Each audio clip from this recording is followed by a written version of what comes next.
ಹರೇ ಕೃಷ್ಣ. ಭಗವದ್ಗೀತೆ ಅಧ್ಯಾಯ 2. ಶ್ಲೋಕದ ಅನುವಾದ ಹಾಗೂ ಶ್ಲೋಕದ ಭಾವಾರ್ಥ. ಶ್ಲೋಕ 33.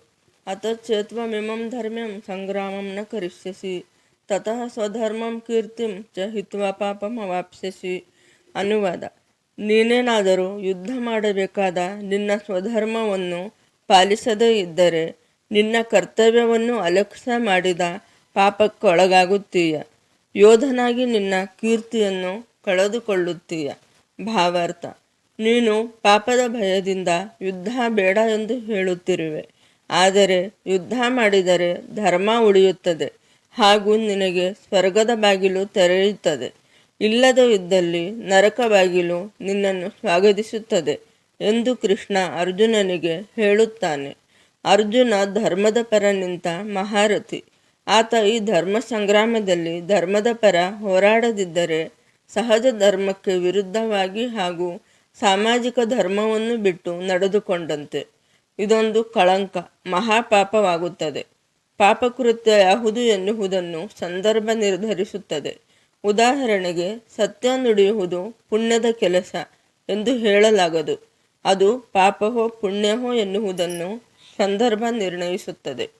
ದರೋಡೆಕೋರರಿಂದ ತಪ್ಪಿಸಿಕೊಳ್ಳಲು ಆಶ್ರಯ ಕೇಳಿ ಬಂದ ವ್ಯಕ್ತಿಯನ್ನು ಅಡಗಿಸಿಟ್ಟು ದರೋಡೆಕೋರರು ಬಂದು ಪ್ರಶ್ನಿಸಿದಾಗ ಸತ್ಯ ನುಡಿಯುವುದು ಪಾಪದ ಕೆಲಸ.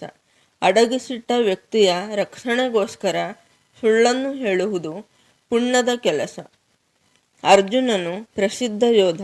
ಶಿವನು ಸೇರಿದಂತೆ ಹಲವರು ಮಹಾದೇವತೆಗಳೊಂದಿಗೆ ಹೋರಾಡಿ ಕೀರ್ತಿಯನ್ನು ಗಳಿಸಿದ್ದ. ಬೇಡನ ರೂಪದಲ್ಲಿ ಬಂದ ಶಿವನೊಂದಿಗೆ ಹೋರಾಡಿ ಅವನನ್ನು ಸೋಲಿಸಿ ಅರ್ಜುನನು ಅವನನ್ನು ಸಂತೋಷಗೊಳಿಸಿದ. ಅದರ ಫಲವಾಗಿ ಪಾಶುಪತಾಸ್ತ್ರವನ್ನು ಪಡೆದ ಅವನು ಅಸಾಧಾರಣ ಯೋಧನೆಂದು ಎಲ್ಲರಿಗೂ ತಿಳಿದಿತ್ತು. ದ್ರೋಣಾಚಾರ್ಯರು ಸಹ ಅವನನ್ನು ಹರಸಿ ಅವನು ತನ್ನ ಗುರುವನ್ನೇ ಕೊಲ್ಲುವಂತಹ ವಿಶಿಷ್ಟವಾದ ಅಸ್ತ್ರವನ್ನು ಕೊಟ್ಟರು. ಆದುದರಿಂದ ಅವನು ಸಾಕು ತಂದೆಯಾದ ಇಂದ್ರನೂ ಸೇರಿದಂತೆ ಅನೇಕ ಮಹಾ ಅಧಿಕಾರಯುತರಿಂದ ತನ್ನ ಶೌರ್ಯವನ್ನು ಕುರಿತು ಪ್ರಶಂಸೆಯನ್ನು ಪಡೆದಿದ್ದ. ಈಗ ಯುದ್ಧ ಭೂಮಿಯಿಂದ ಹಿಮ್ಮೆಟ್ಟಿದರೆ ಅವನು ಕ್ಷತ್ರಿಯನಾಗಿ ಸ್ವಧರ್ಮವನ್ನು ಅಲಕ್ಷ್ಯ ಮಾಡುವುದು ಮಾತ್ರವಲ್ಲ, ತನ್ನ ಕೀರ್ತಿಯನ್ನೆಲ್ಲ ಕಳೆದುಕೊಳ್ಳುವನು ಮತ್ತು ನರಕಕ್ಕೆ ರಾಜಮಾರ್ಗವು ಅವನ ಮುಂದೆ ತೆರೆದುಕೊಳ್ಳುತ್ತದೆ. ಇದನ್ನೇ ಬೇರೆ ಮಾತುಗಳಲ್ಲಿ ಹೇಳುವುದಾದರೆ, ಅವನು ಯುದ್ಧ ಮಾಡಿದರೆ ನರಕಕ್ಕೆ ಹೋಗುವುದಿಲ್ಲ, ಯುದ್ಧ ಮಾಡದಿದ್ದರೆ ನರಕಕ್ಕೆ ಹೋಗುತ್ತಾನೆ. ಶ್ಲೋಕ 34. ಅಕೀರ್ತಿಂ ಚಾಪಿ ಭೂತಾನಿ ಕಥಯಿಷ್ಯಂತಿ ತೇ ವ್ಯಯಾಂ ಸಂಭಾವಿತಸ್ಯ ಚ ಕೀರ್ತಿರ್ಮರಣಾದತಿ ರಿಚ್ಯತೆ. ಅನುವಾದ: ಜನರು ಎಂದೆಂದಿಗೂ ನಿನ್ನ ಅಪಕೀರ್ತಿಯನ್ನು ಕುರಿತು ಮಾತನಾಡುತ್ತಾರೆ. ಗೌರವಾರ್ಹವಾದವನಿಗೆ ಅಪಕೀರ್ತಿಯು ಸಾವಿಗಿಂತ ಕೇಡು. ಭಾವಾರ್ಥ: ಒಬ್ಬ ಮರ್ಯಾದಸ್ಥ ಮಾನವನಿಗೆ ಆತನ ಕೀರ್ತಿ ನಾಶವಾದರೆ ಆತ ಅಪಮಾನಕ್ಕೆ ಒಳಗಾಗುತ್ತಾನೆ. ಅದರಿಂದ ಆತ ತನ್ನ ಅಸ್ತಿತ್ವವನ್ನೇ ಕಳೆದುಕೊಳ್ಳಬಹುದು.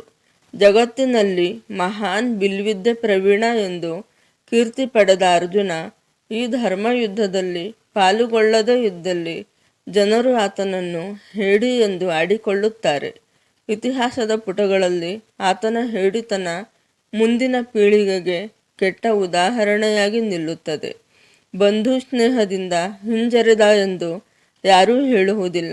ಯುದ್ಧಕ್ಕೆ ಹೆದರಿ ಓಡಿಹೋದ ಎಂದು ಎಲ್ಲರೂ ಆಡಿಕೊಳ್ಳುವರು. ಅರ್ಜುನನಿಗೆ ಕೃಷ್ಣನು ಸ್ನೇಹಿತ ಮತ್ತು ತತ್ವದರ್ಶಿ. ತಾನು ಯುದ್ಧ ಮಾಡುವುದಿಲ್ಲ ಎನ್ನುವ ಅರ್ಜುನನ ವರ್ತನೆಯನ್ನು ಕುರಿತು ಶ್ರೀಕೃಷ್ಣನು ಈಗ ಅಂತಿಮ ತೀರ್ಮಾನವನ್ನು ಕೊಡುತ್ತಾನೆ. ಭಗವಂತನು ಹೀಗೆ ಹೇಳುತ್ತಾನೆ: ಅರ್ಜುನ, ಯುದ್ಧ ಪ್ರಾರಂಭವಾಗುವ ಮೊದಲೇ ನೀನು ಯುದ್ಧ ಭೂಮಿಯಿಂದ ಹೊರಟು ಹೋದರೆ ಜನರು ನಿನ್ನನ್ನು ಹೇಡಿ ಎಂದು ಕರೆಯುವರು. ಜನರು ನಿನ್ನ ವಿಷಯವಾಗಿ ಕೆಟ್ಟ ಮಾತನ್ನಾಡಬಹುದು. ಯುದ್ಧ ಭೂಮಿಯಿಂದ ಓಡಿ ಹೋಗಿ ನಿನ್ನ ಜೀವವನ್ನು ಉಳಿಸಿಕೊಳ್ಳುತ್ತಿ ಎಂದು ನೀನು ಭಾವಿಸಿದ್ದರೆ ಅದಕ್ಕಿಂತ ಯುದ್ಧದಲ್ಲಿ ನೀನು ಸಾಯುವುದೇ ಉತ್ತಮ ಎಂದು ನನ್ನ ಬುದ್ಧಿವಾದ. ನಿನ್ನಂತೆ ಗೌರವಾನ್ವಿತನಾದ ಮನುಷ್ಯನಿಗೆ ಅಪಕೀರ್ತಿಯು ಸಾವಿಗಿಂತ ಕೇಡು. ಆದುದರಿಂದ ನೀನು ಸಾವಿನ ಭಯದಿಂದ ಓಡಿ ಹೋಗಬಾರದು. ಯುದ್ಧದಲ್ಲಿ ಸಾಯುವುದೇ ಉತ್ತಮ. ಹೀಗೆ ನನ್ನ ಸ್ನೇಹವನ್ನು ದುರುಪಯೋಗ ಮಾಡಿಕೊಂಡ ಅಪಕೀರ್ತಿಯು ಬರುವುದಿಲ್ಲ. ಸಮಾಜದಲ್ಲಿ ನಿನ್ನ ಪ್ರತಿಷ್ಠೆಯನ್ನು ಕಳೆದುಕೊಳ್ಳುವುದಿಲ್ಲ. ಆದ್ದರಿಂದ ಭಗವಂತನು ಅರ್ಜುನನಿಗೆ ಕೊಡುವ ಕಡೆಯ ತೀರ್ಮಾನವೆಂದರೆ ಅವನು ಹಿಮ್ಮೆಟ್ಟಬಾರದು, ಆದರೆ ಯುದ್ಧದಲ್ಲಿ ಮಡಿಯಬೇಕು. ಶ್ಲೋಕ 35. ಭಯಾದ್ರಣಾದುಪರತಂ ಮಸ್ಯಂತೆ ತ್ವಂ ಮಹಾರಥಾಃ ಯಶಾಂ ಚ ತ್ವಂ ಬಹುಮತೋ ಭೂತ್ವಾ ಯಾಸ್ಯಸಿ ಲಾಘವಂ. ಅನುವಾದ: ನಿನ್ನ ವಿಷಯದಲ್ಲಿ ಅತ್ಯಂತ ಗೌರವವನ್ನಿಟ್ಟುಕೊಂಡಿರುವ ಮಹಾರಥರು ನೀನು ಭಯದಿಂದಲೇ ರಣಭೂಮಿಯನ್ನು ಬಿಟ್ಟು ಹೋದೆ ಎಂದು ಭಾವಿಸುತ್ತಾರೆ ಮತ್ತು ನಿನ್ನ ವಿಷಯವಾಗಿ ಹಗುರವಾಗಿ ಪರಿಗಣಿಸುತ್ತಾರೆ. ಭಾವಾರ್ಥ: ಶ್ರೀಕೃಷ್ಣನು ತನ್ನ ತೀರ್ಮಾನವನ್ನು ಮುಂದುವರಿಸಿ ಅರ್ಜುನನಿಗೆ ಹೀಗೆ ಹೇಳುತ್ತಾನೆ. ದುರ್ಯೋಧನ, ಕರ್ಣನಂತಹ ಮಹಾರಥರು, ಇತರ ಸಮಕಾಲೀನರು ನೀನು ನಿನ್ನ ಸಹೋದರರ ಮತ್ತು ತಾತನ ವಿಷಯದಲ್ಲಿ ಅನುಕಂಪ ಪಟ್ಟು ಯುದ್ಧಭೂಮಿಯನ್ನು ಬಿಟ್ಟು ಹೋದೆ ಎಂದು ಭಾವಿಸುತ್ತಾರೆ ಎಂದುಕೊಳ್ಳಬೇಡ. ಪ್ರಾಣಭಯದಿಂದ ನೀನು ಹೊರಟು ಹೋದೆ ಎಂದು ಯೋಚಿಸುತ್ತಾರೆ ಮತ್ತು ನಿನ್ನ ಅರ್ಹತೆಯನ್ನು ಕುರಿತು ಅವರಿಗಿರುವ ಒಳ್ಳೆಯ ಅಭಿಪ್ರಾಯವು ಮಣ್ಣು ಪಾಲಾಗುತ್ತದೆ. ಶ್ಲೋಕ 36. ಅವಾಚ್ಯ ವಾದಾಂಶ ಬಹೂನ್ ವದಿಷ್ಯಂತಿ ತವ ಹಿತಾಃ ನಿಂದಂತಸ್ತವ ಸಾಮರ್ಥ್ಯಂ ತಥೋ ದುಃಖತರಂ ನು ಕಿಂ. ಅನುವಾದ: ನಿನ್ನ ಶತ್ರುಗಳು ನಿನ್ನ ವಿಷಯವಾಗಿ ಅವಾಚ್ಯ ಶಬ್ದಗಳನ್ನಾಡುವರು, ನಿನ್ನ ಸಾಮರ್ಥ್ಯವನ್ನು ನಿಂದಿಸುವರು. ನಿನಗೆ ಇದಕ್ಕಿಂತ ಹೆಚ್ಚು ದುಃಖಕರವಾದದ್ದು ಏನುಂಟು? ಭಾವಾರ್ಥ: ಪ್ರಾರಂಭದಲ್ಲಿ ಅರ್ಜುನನು ಅನಗತ್ಯವಾಗಿ ಅನುಕಂಪದ ಮಾತುಗಳನ್ನು ಆಡಿದುದರಿಂದ ಶ್ರೀಕೃಷ್ಣನಿಗೆ ತುಂಬ ಅಚ್ಚರಿಯಾಯಿತು ಮತ್ತು ಅವನು ಇಂತಹ ಕರುಣೆಯು ಅನಾರ್ಯರಿಗೆ ತಕ್ಕದ್ದೆಂದು ಹೇಳಿದನು. ಈಗ ಶ್ರೀಕೃಷ್ಣನು ಅರ್ಜುನನ ಹುಸಿ ಅನುಕಂಪದ ವಿರುದ್ಧ ತನ್ನ ಮಾತುಗಳು ಸರಿ ಎಂದು ಎಷ್ಟೊಂದು ಮಾತುಗಳಲ್ಲಿ ತೋರಿಸಿಕೊಡುತ್ತಾನೆ. ಹರೇ ಕೃಷ್ಣ.